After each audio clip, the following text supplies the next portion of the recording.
अरे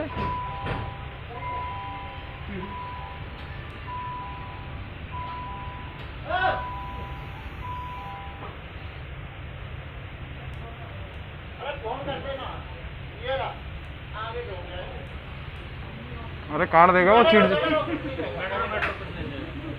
छिड़ जाएगा तो काटने लग जाएगा।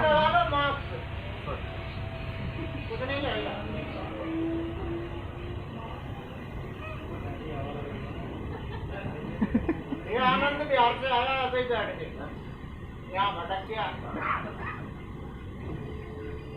अरे बंदर पकड़ने वालों को बुला लो। आज फिर आ लो, कुछ नहीं कहता। आम है क्या इसमें? आम नहीं है, आम के पत्ते। तभी बैठ गया तुम्हारे पास।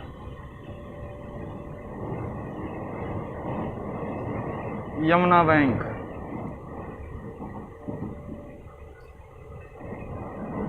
बंदर को भी मास्क पहना दो।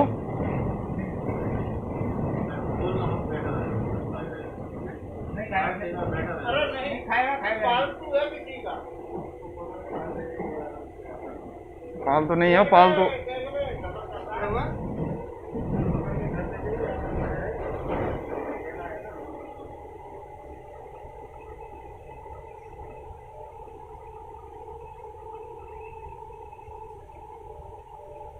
बंदर पकड़ने वालों को बुलाया नहीं।